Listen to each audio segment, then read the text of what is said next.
Welcome to health file. షోల్డర్కి భుజానికి సంబంధించి కూడా అనేక సమస్యలు తలెత్తుతూ ఉంటాయి. ఎక్కువగా రొటేట్ అయ్యే కెపాసిటీ ఉన్న జాయింట్ మన భుజం, మన షోల్డర్ ఎందుకు డిస్లొకేట్ అవుతుంటుంది? ఫ్రోజన్ షోల్డర్ అంటే ఏంటి? రొటేటర్ కఫ్ టయర్స్ అంటే ఏంటి? మరి స్పోర్ట్స్ కానీ ఏదైనా గాయాలు తగిలినప్పుడు ఈ సమస్యలను ఎలాంటి లక్షణాలతో గుర్తించగలము? వీటికి ట్రీట్మెంట్స్ ఎప్పుడు తప్పనిసరి? ట్రీట్మెంట్స్లో ఆర్థ్రోస్కోపీ ఎప్పుడు అవసరం? ఈ వివరాలన్నీ అందించడానికి Srikara hospitals robotic joint replacement surgeon doctor Arun Reddy Ontela మనతో ఉన్నారు. ఆయన అడిగి మరిన్ని విషయాలు తెలుసుకుందాం. హలో అండి, welcome to the show. Thank you అండి. Thanks for having me. షోల్డర్కి సంబంధించి అలా ఎలాంటి సమస్యలు ఎక్కువగా చూస్తూ ఉంటారు? మీరు ఇంతకుముందు అన్నట్టుగా మన షోల్డర్ జాయింట్ అనేది శరీరంలోనే మ్యాక్సిమం మొబిలిటీ, అంటే అన్నిటికంటే ఎక్కువ మూమెంట్ ఉన్న జాయింట్. అయితే షోల్డర్ జాయింట్ ప్రాపర్లో వచ్చేసి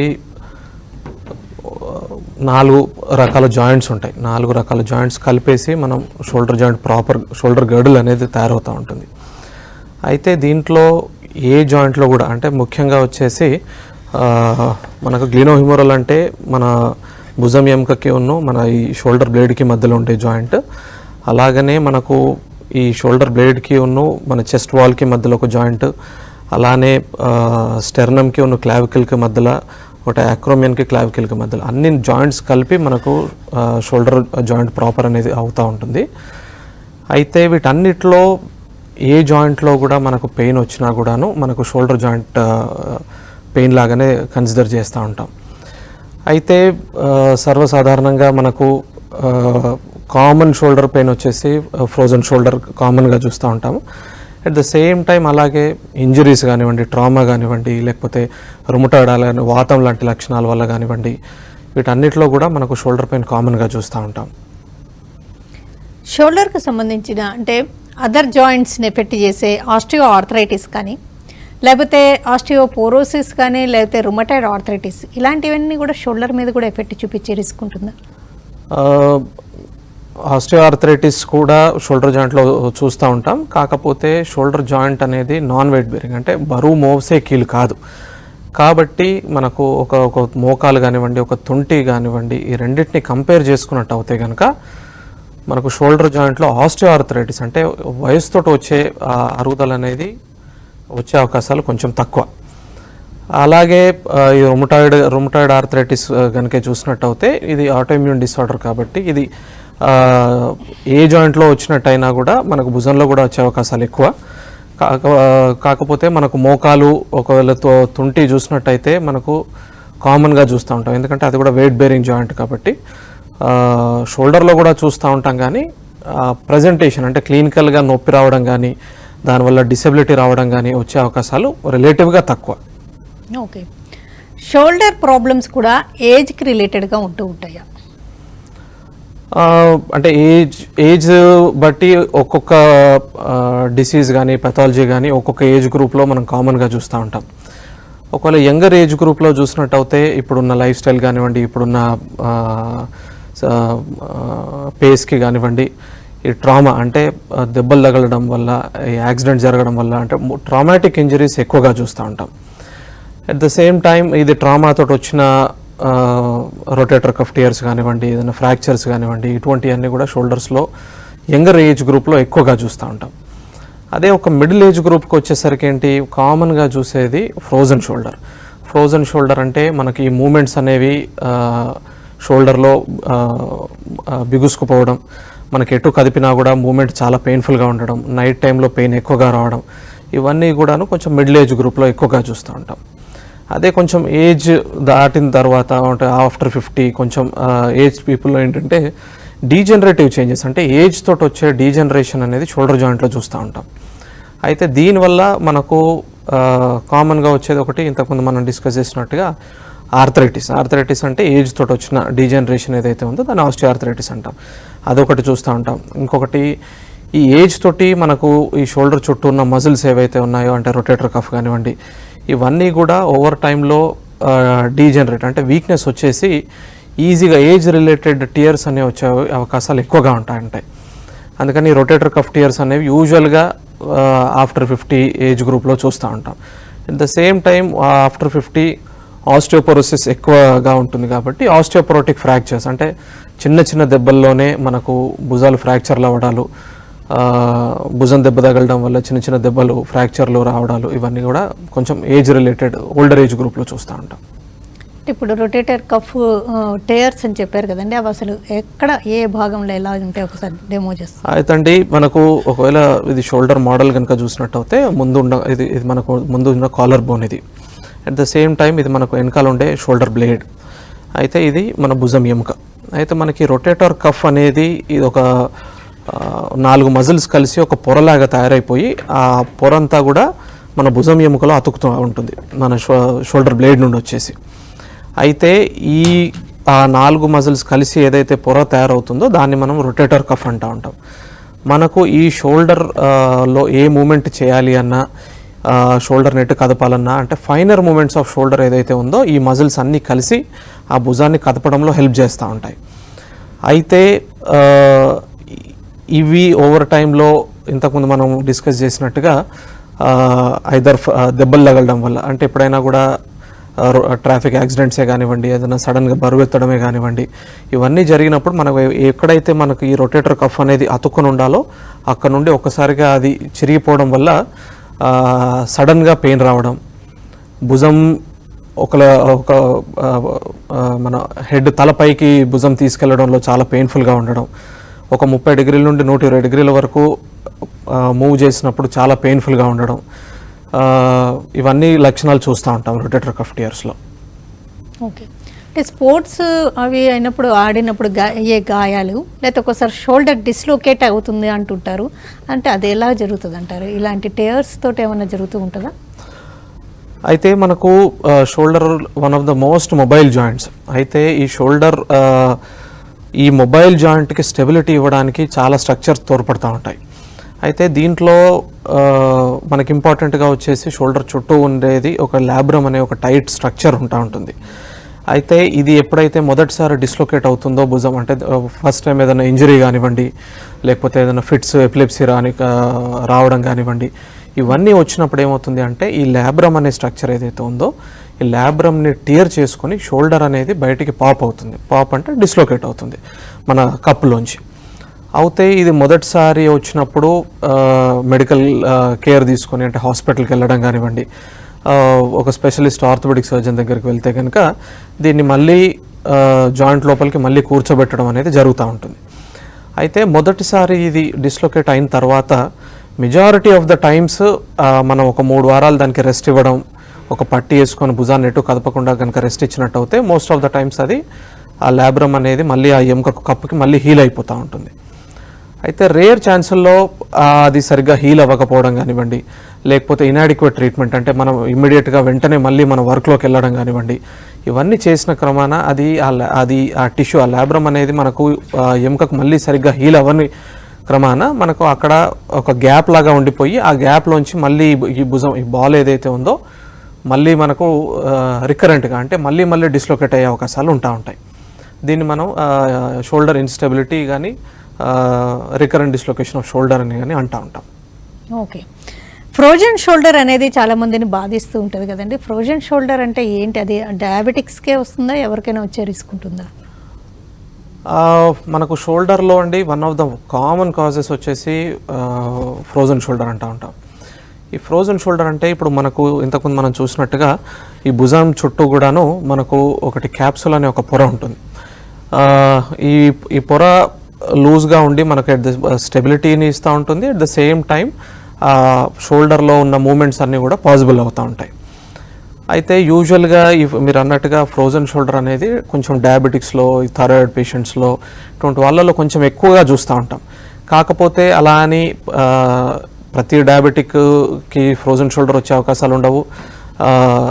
యూజువల్గా ఆన్సెట్ వచ్చేసి ఎప్పుడైనా దెబ్బ తగలడం వల్ల కానివ్వండి, లేకపోతే చాలా రోజులు షోల్డర్ని కదపకుండా అదే పొజిషన్లో ఉంచడం, అంటే ఫ్రాక్చర్స్ అయినప్పుడు కానివ్వండి, ఏదైనా ట్రీట్మెంట్ తీసుకున్నప్పుడు షోల్డర్ని ఎక్కువగా కదపకుండా అదే పొజిషన్లో పెట్టినట్టు అయితే ఈ క్యాప్సూల్ అనేది ఓవర్ టైంలో టైట్ అయిపోతూ ఉంటుంది.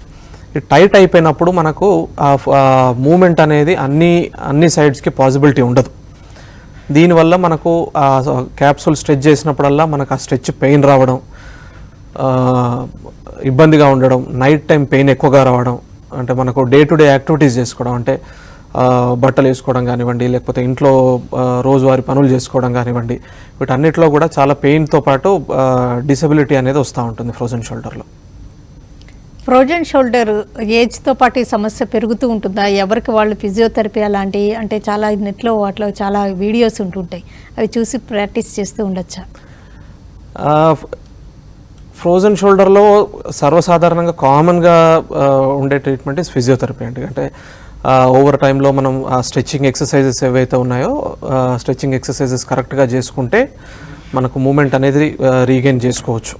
అయితే ఫ్రోజన్ షోల్డర్ అనేది సెల్ఫ్ లిమిటింగ్ డిసీజ్. అంటే ఓవర్ టైంలో వచ్చి స్టిఫ్నెస్ పెరిగిపోయి మళ్ళీ పెయిన్ స్టిఫ్నెస్ అనేది ఓవర్ టైంలో తగ్గిపోతూ ఉంటుంది. కాకపోతే మనిషిని బట్టి డిపెండ్స్, టైం ఫ్రేమ్ అనేది డిపెండ్ అవుతూ ఉంటుంది. యూజువల్గా అప్ టు 6 to 9 months వరకు కూడా ఈ ఫ్రోజన్ షోల్డర్ అనే ప్రాబ్లం ఎక్స్టెండ్ అయ్యే అవకాశాలు ఉంటాయి. కాకపోతే ఈ ఫిజియోథెరపీ తోటి ఓవర్ టైంలో తగ్గిపోతూ ఉంటుంది. కాకపోతే మనకు ఆన్లైన్ ఇవన్నీ లేకపోతే యూట్యూబ్లో కానివ్వండి వీడియోస్ చూసి అన్ని రకాల ఫిజియోథెరపీ అన్ని రకాల ఎక్సర్సైజులు చేసుకోవడం ఇబ్బంది అనుకుంటే ఒక ఆర్థోపెడిక్ సర్జన్ కానివ్వండి, ఫిజియోథెరపిస్ట్ని థెరపిస్ట్ని కన్సల్ట్ అయిపోయి ఫిజియోథెరపీ రెజిమెన్ అనేది ఫాలో అవుతే ఇబ్బందులు లేకుండా ఉంటాయి. Short break తీసుకుందండి. బ్రేక్ తర్వాత ఇప్పటిదాకా మనం డిస్కస్ చేసిన ఫ్రోజన్ షోల్డర్ కానీ, షోల్డర్ డిస్లొకేషన్ కానీ, రొటేటర్ కఫ్ టేర్స్ కానీ, ఇంకా ఏ ఇతర షోల్డర్ ప్రాబ్లమ్స్కి ఆర్థ్రోస్కోపీతో ఫ్రోజన్ షోల్డర్ అంటే ఏంటి, ఇంకా షోల్డర్కి సంబంధించిన సమస్యలు ఎలాంటి తలెత్తుతుంటాయి, వీటికి ఆర్థ్రోస్కోపీతో ఎప్పుడు పరిష్కారం ఉంటుంది, వివరాలన్నీ అడిగి తెలుసుకుంటున్నాం. ఒక కాల్ చూద్దామండి. నగేష్ బాబు గారిది. నగేష్ బాబు గారు నమస్కారం. నమస్తే, చెప్పండి. డాక్టర్ గారు, ఇప్పుడు ఎవ్రీ హాఫ్ ఇయర్ నేను 2 ఇన్స్టిట్యూట్స్ కి పేపర్స్ ఇస్తానండి. నేను ఎగ్జామినేషన్ పేపర్స్ ఇస్తాను అనమాట. ఈసారి కొద్దిగా ఎక్కువ వచ్చినాయి పేపర్స్, ఒక 400 నుంచి 500 దాకా వచ్చినాయి. అందులో ఒక ఇన్స్టిట్యూట్ పేపర్స్ అయితే సార్ ఎక్కువ సేపు కుడి చేతితో టిక్ పెట్టుకొని 2 రకాల ఇంక్స్ మార్చుకొని రెడ్ ఇంక్ బ్లూ ఇంక్ మార్చుకొని చేయాల్సి వస్తుంది అన్నమాట. కొద్దిగా ఎక్సర్సైజ్ ఉంటుంది. అది టైం లిమిటేషన్ కూడా ఆల్మోస్ట్ 15 days టైం ఇస్తారండి. ఈసారి కొద్దిగా నాకేమైందంటే ఆ ఎగ్జామ్ చివరికి పేపర్ తీసే చివరి 2 రోజులకు వచ్చేసరికి చాలా షోల్డర్ నొప్పి పెట్టేసి ముందుకు రాయలేకుండా చాలా అవస్థపడ్డాను. అదే అవస్థ అప్పుడు ఆల్మోస్ట్ జనవరిలో అయిపోయింది. ఇంకా స్టిల్ ఐఎమ్ ఫీలింగ్ దట్ ఆ షోల్డర్లో నొప్పి అనిపిస్తుందండి. ఫిజియోథెరపీకి ఒక 5 రోజులు వెళ్ళాను, తర్వాత ఏదో టాబ్లెట్ ఇచ్చారు. కానీ బట్ ఐ ఫెల్ట్ సంథింగ్. మీరు ఒకసారి మీతో మాట్లాడి మీ సలహా తీసుకుందామని ఫోన్ చేశాను సార్. ఓకే, అంటే ఇప్పుడు 3 months నుండి కంటిన్యూస్ పెయిన్ ఉండిందా అండి? కంటిన్యూస్ ఎక్సర్సైజ్ చేస్తున్నాను. మార్నింగ్ ఎక్సర్సైజ్ ఎప్పుడన్నా డ్రైవింగ్ లాంగ్ డ్రైవ్ కూడా వెళ్తుంటాను. నేను లాంగ్ డ్రైవ్ చేసినా కూడా ఒక సైకలాజికల్ ఫీలింగ్ ఉంటుంది, ఈ చేతితో చేయటం అట్లా అని చెప్పి ఆగుతుండేవాడిని అనమాట. But everything is perfect. But only thing whenever I get up morning చేసినా సరే ఇప్పుడు మధ్యాహ్నం ఫీల్ దట్ లోపల ఏదో పట్టుకున్నట్టుగా అనిపిస్తుంది అండి, అంతే. అయితే మీరు చేసిన పనిని బట్టి ఏదన్నా స్ప్రెయిన్ లాగా అయి ఉండాలా, లేదు అంటే ఏదన్నా ఇంపింజ్మెంట్ లాగా ఉన్నట్టుగా ఉంది. ఒక్కసారి ఫిజియోథెరపీ కొన్ని ఎక్సర్సైజులు అవి ఉంటాయి దీనికి సంబంధించినవి. కొన్ని ఎక్సర్సైజులు ఒక 3 to 4 weeks చేయండి. ఓవర్ హెడ్ యాక్టివిటీస్ అవాయిడ్ చేసుకుంటే చాలా వరకు నొప్పులు తగ్గే అవకాశాలు ఉన్నాయి. అంటే ఎలాంటివి అంటారు? అంటే వెయిట్ బేరింగ్ అట్లాంటి వెయిట్ బేరింగ్ ఎక్సర్సైజెస్ ఒకటి, ఓవర్ హెడ్ యాక్టివిటీస్ అంటే తలకు పైకి తీసుకెళ్లే మూమెంట్స్ ఒకటి అవాయిడ్ చేసుకుంటే, చేతులు పైకెత్తే పనులు చేసుకుంటే చాలా వరకు మూమెంట్స్ షోల్డర్ పెయిన్ అనేది తగ్గే అవకాశాలు ఉంటాయి. ఓకే, ఆర్థ్రోస్కోపీతో కొన్ని సమస్యలకి ట్రీట్మెంట్ ఉంటుంది కదండి షోల్డర్, ఏ సమస్యలు అంటారు? ఇప్పుడు ప్రజెంట్గా అండి షోల్డర్లో దగ్గర ఈచ్ అండ్ ఎవ్రీ ప్రాబ్లం, అంటే majority of the problems of shoulder మనం ఆర్థ్రోస్కోపీలో అడ్రస్ చేస్తూ ఉన్నాం. బేసికల్గా ఆర్థ్రోస్కోపీ అంటే జాయింట్ లోపల కెమెరా పెట్టేసి పెథాలజీ అంటే ఏదైతే షోల్డర్లో ఇబ్బంది ఉందో ఆ ఇబ్బంది మనం రెక్టిఫై చేయడాన్ని ఆర్థ్రోస్కోపీ సర్జరీ అంటాం. అయితే మనకి ఇంతకుముందు మనం డిస్కస్ చేసినట్టుగా ఫ్రోజన్ షోల్డర్, ఇప్పుడు ఫ్రోజన్ షోల్డర్స్ని కూడా మనం ఆర్థ్రోస్కోపీలో క్యాప్సులార్ రిలీజ్ కానివ్వండి, క్యాప్సులార్ రిలీజ్ లాంటి ప్రొసీజర్స్ చేసి ఇమ్మీడియట్గా మూమెంట్స్ ఒకటి రీగెయిన్ చేస్తూ ఉన్నాం. దాంతోపాటు ఆ పెయిన్ అనేది చాలా వరకు తగ్గిపోయే అవకాశాలు ఉన్నాయి. అలాగే అట్ ద సేమ్ టైం ఈ రొటేటర్ కఫ్ టియర్స్ కానివ్వండి, షోల్డర్ ఇన్స్టెబిలిటీ కానివ్వండి, ఈ ఆక్రోమియోక్లావిక్యులర్ అంటే మనకు షోల్డర్ పక్కకున్న చిన్న కీల్ ఏదైతే ఉందో దాంట్లో ఉండే ఆర్థరైటిస్ కానివ్వండి, దాంట్లో ఉండే ఒకవేళ ట్రామాటిక్ అంటే దెబ్బ తగలడం వల్ల దాంట్లో వచ్చే డిస్లొకేషన్స్ కానివ్వండి, దగ్గర ఇన్ఫెక్షన్స్ కానివ్వండి, అంటే చాలా వరకు మెజారిటీ ప్రాబ్లమ్స్ ఆఫ్ షోల్డర్ ఇప్పుడు ఆర్థ్రోస్కోపీలో రెక్టిఫై చేయగలుగుతా ఉన్నాం. Only thing probably joint replacement, shoulder replacements తప్ప మిగతా ప్రాబ్లమ్స్ చాలా వరకు కూడాను మనం ఆర్థ్రోస్కోపీలో షోల్డర్కి రెక్టిఫై చేసుకునే ఆస్కారం ఉంది. కాల్ చేద్దామండి. హలో హలో, నమస్తే, చెప్పండి. నమస్తే అండి, నేను డాక్టర్ గారితో మాట్లాడాను. నమస్తే అండి, చెప్పండి. సార్ నా పేరు హుస్సేన్ అండి, చెప్పండి సార్. డిస్టిక్ అండి. సార్ నాకు 10-15 ఏళ్ళ నుంచి అరికాళ్ళ మాత్రం కాళ్ళు నొప్పులు ఉన్నాయండి. గట్టిగా చెప్పండి సార్. 10-15 ఏళ్ళ నుంచి అరికాళ్ళ మాత్రం కాళ్ళు నొప్పులు ఉన్నాయండి, మోకాళ్ళ నుంచి కింద. Okay sir. అయితే విజయవాడ అక్కడ న్యూరో డాక్టర్ వాళ్ళతో చూస్తే ఏం తగ్గలేదండి. ఓకే అండి. తర్వాత వేరే డాక్టర్లు చూస్తుంటే గాబా పెంటిన్, పెగాబిలిన్ అని అట్లాంటి టాబ్లెట్లు ఇచ్చారు, అవి వాడిని కూడా తగ్గలేదండి. ఓకే అండి. తర్వాత మళ్ళీ జగేపేటలో ఏదో క్యాంపు పెడితే, అదే ఉషా వాళ్ళది పెడితే వాళ్ళు చేతులకి కాళ్ళకి కరెంట్ షాక్ పెట్టి కూడా ఏ నరాల్లో కూడా ప్రాబ్లం లేదని చెప్పారండి. రేపు కూడా కొద్దిగా నిద్ర కూడా బాగుండకుండా నొప్పులు, కాళ్ళు మంటలు, అరికాళ్ళ మంటలు, నొప్పులు అండి. ఏ డాక్టర్ని చూసుకోవాలో కూడా అర్థం కావట్లేదు. కొంచెం చెప్పండి సార్, ఏ డాక్టర్ అయినా మీరైనా చెప్పినట్టు పర్లేదండి. అయితే మీరు చెప్పిన దాన్ని బట్టి మనకు కాలుకు వచ్చే నరాల మీద ఒత్తిడి ఉన్నట్టుగా అనిపిస్తూ ఉంది. ఒక్కసారి కుదిరితే ఒకసారి హాస్పిటల్కి రండి, ఒకసారి అవసరమైతే ఒకసారి ఎంఆర్ఐ స్కాన్ కానీ అవసరం పడేలాగా అనిపిస్తూ ఉంది. ఒకసారి స్కాన్ కానీ చూసుకొని దానికి నెక్స్ట్ ఫర్దర్ ట్రీట్మెంట్ ఎలా చేయొచ్చు అనేది ఒకసారి చూడడానికి ఆస్కారం ఉంటుంది. ఏదైనా షోల్డర్ ఇన్కన్వీనియన్స్ ఉండడం, పెయిన్ఫుల్గా ఉండడం, రెస్ట్లెస్గా ఉండడం, ఇలాంటి సిమ్టమ్స్ ఉన్నాయి అనుకోండి, అంటే ఏంటి అసలు బేసిక్గా ఎలాంటి ఇన్వెస్టిగేషన్స్ చేయించుకుంటే మంచిది? షోల్డర్లో ఇబ్బందులు వచ్చేసి చాలా మెజారిటీ ప్రాబ్లమ్స్ క్లినికల్, అంటే మనం ఎగ్జామిన్ చేయడం కానివ్వండి, పేషెంట్ని చూసుకొని చాలా వరకు ఒక బేసిక్ డయాగ్నోసిస్కి రాగలుగుతాం. వాటికి ఫర్దర్ అడిషన్గా వచ్చేసి బేసిక్ టెస్ట్ వచ్చేసి ఎక్స్రేలో మనకి ఎనీ జాయింట్ పెథాలజీ, మనకు షోల్డర్ కానివ్వండి, షోల్డర్ చుట్టుపక్కల మనం డిస్కస్ చేసినట్టుగా ముందున్న వేరియస్ పెథాలజీస్ అన్నీ కూడా జాయింట్స్లో ఉన్న పెథాలజీ అంటే ఇబ్బందులు అన్నీ కూడా మనం చూసుకోగలుగుతూ ఉంటాం.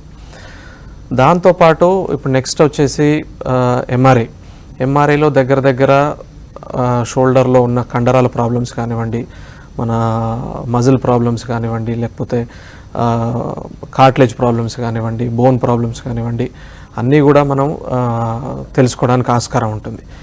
లాస్ట్ వచ్చేసి ఆర్థ్రోస్కోపీ. మనం ఇంతకుముందు డిస్కస్ చేసినట్టుగా ఆర్థ్రోస్కోపీలో అంటే కెమెరా లోపల పాస్ చేసినట్టు అయితే నాకు కెమెరాలో కంటి ముందు అన్నీ చూసుకోవడం ఈజీగా ఉంటుంది కాబట్టి దాన్ని గోల్డ్ స్టాండర్డ్ కన్సిడర్ చేసుకోవచ్చు. అంటే లాస్ట్కి ఎక్కడా కూడా మనకు డయాగ్నోసిస్ అనేది దొరకట్లేదు, ఇబ్బంది అవుతా ఉంది అనుకుంటే మాత్రం ఆర్థ్రోస్కోపీలో కూడా మనం డయాగ్నోసిస్ అనేది చేసుకోవచ్చు. ఆర్థ్రోస్కోపీ ట్రీట్మెంట్ తర్వాత వాళ్ళకి పరిష్కారం పర్మనెంటా, లేకపోతే మళ్ళీ రికరెన్స్ వచ్చే రిస్క్ ఉంటుంది అంటారు? ఆర్థ్రోస్కోపీలో రిజల్ట్స్ ఆర్ వెరీ గుడ్ అండి. But just like any other surgery, problems, complications అంటే నార్మల్ ఓపెన్ ప్రొసీజర్ కన్సిడర్ చేసుకుంటే ఆర్థ్రోస్కోపీలో చాలా మినిమల్ అనే అనుకోవాలి. అయితే ఆర్థ్రోస్కోపీలో మనం మొత్తం ఓపెన్ చేయము, ఓన్లీ కీ హోల్ త్రూనే మనం వెళ్ళి ఇబ్బందులు అనేవి రెక్టిఫై చేస్తూ ఉంటాం కాబట్టి